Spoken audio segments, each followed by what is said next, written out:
अनंत कोटि कल्याण गुण संपन्न सर्वतंत्र स्वतंत्र सर्वाधार सर्वेश्वर रसराज रासेश्वर श्री नंदनंदन यशोदानंदन नटवर नागर श्री कृष्ण की महती कृपा से आज के इस प्रेरक पुष्प सत्र में आप सभी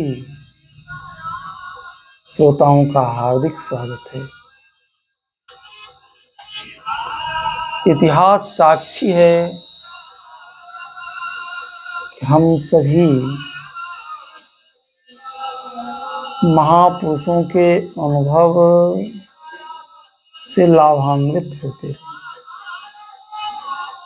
महापुरुषों का अनुभव हमारे जीवन को कृत्य करता रहा है।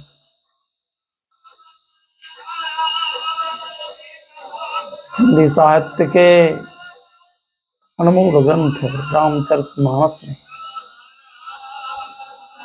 मानस के ज्ञान घाट के वक्ता भगवान शिव भगवती शिवा से कहते हैं कि हे शिवा,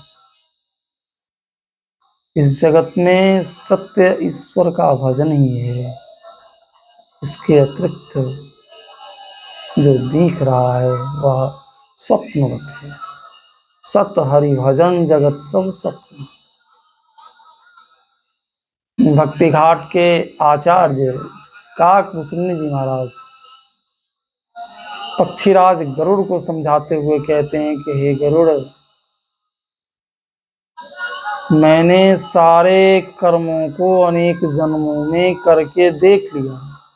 देखूं करी सब कर्म गोसाई, लेकिन जैसा सुखी जैसी आनंद की अनुभूति मैं आज कर रहा हूँ ऐसा मैंने कभी नहीं किया। मैं अपने जीवन का अनुभव साझा करते हुए तुमसे कहता हूँ कि जब तक जीव ईश्वर का भजन नहीं करेगा तब तक वह क्लेश मुक्त नहीं हो सकता। जीवन के क्षेत्र में भी बड़ों के अनुभव, बुजुर्गों के अनुभव, महापुरुषों के अनुभव से हमें लाभ होता है। भौतिक दृष्टिकोण से भी हम लाभान्वित होते रहे हैं, आध्यात्मिक दृष्टिकोण से भी लाभान्वित होते रहे हैं। इनकी बड़ी महत्ता है। आइए इससे संबंधित एक प्रेरक पुष्प आप लोगों के चरणों में सादर समर्पित करते हुए एक इससे जुड़ी हुई कहानी मैं आपको सुनाता हूँ। एक राज्य में एक राजा ने नियम बना दिया कि जिसकी उम्र 70 वर्ष पार कर जाएगी उसको जंगल में छोड़ दिया जाएगा। उसके बच्चे उसको ले जाकर जंगल में छोड़ देंगे। जो इस नियम का पालन नहीं किया जाएगा उसे कठोर दंड दिया जाएगा। जब बुजुर्ग 70 की उम्र पार कर जाते तो उनके बच्चे उनको जंगल में छोड़ आते थे।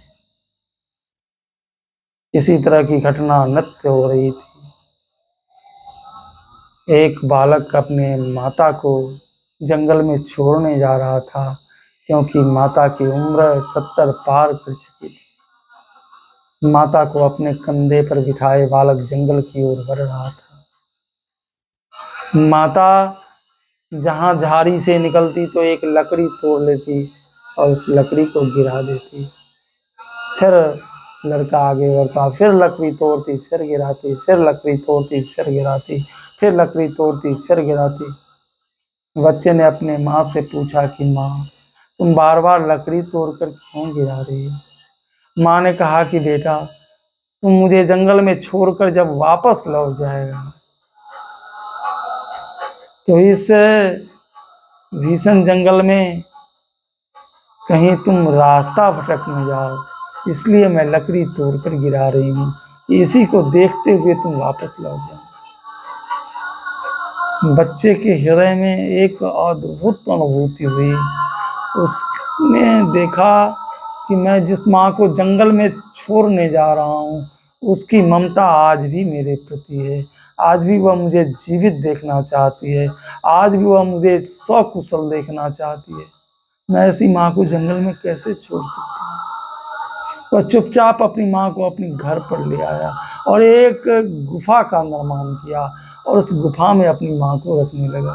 अपनी माँ की सेवा करने लगा।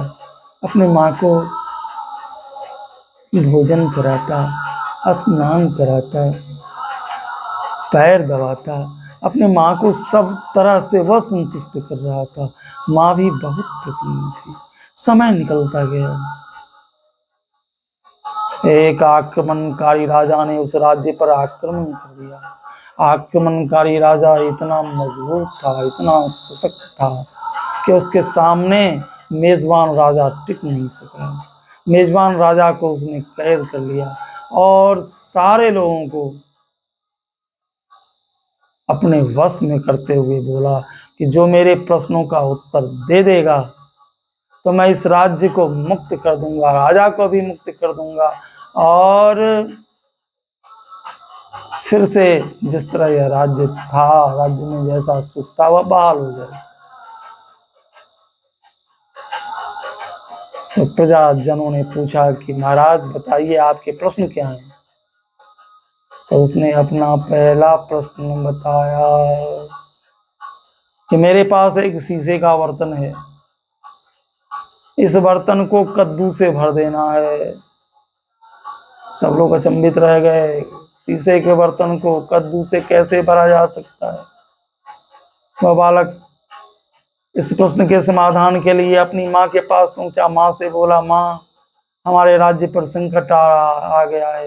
एक राजा ने एक प्रश्न पूछा है, यदि प्रश्न का उत्तर हम लोग दे देते हैं तो मेरे राजा को वह मुक्त कर देगा और हम लोगों को भी फिर उसी तरह सुखपूर्वक जीने के लिए छोड़ देगा। माँ ने कहा, बेटा मैं जानती हूँ कैसे वह शीशे का बर्तन कद्दू से भर जाएगा। बोले, कैसे भरेगा माँ? तो माँ ने बताया कि बेटा उस बर्तन को पहले पानी से भर दो और इसके बाद उसमें कद्दू का बीज डाल दो। कुछ दिनों के बाद वह बर्तन स्वतः कद्दू से भर जाएगा, कद्दू का पेड़ दिखने लगेगा। उस बालक ने बाहर आकर राजा से कहा कि राजन मैं बता सकता हूँ, और उसने कद्दू को शीशे के बर्तन को कद्दू से भर के दिखा दिया। राजा अति प्रसन्न हुआ। मेजबान राजा भी और जो आक्रमणकारी राजा था वह भी बहुत खुश हुआ। उसने कहा कि लड़का बहुत बुद्धिमान लगता है।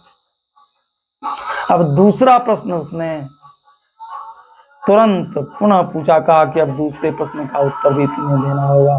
पहला प्रश्न तुम्हारे राजा को मुक्त करता है और दूसरा प्रश्न तुम लोगों को भी संकट से मुक्त कर देगा।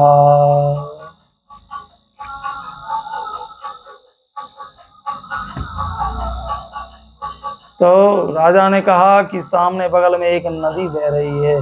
अगर इस नदी में दूध बहने लगे,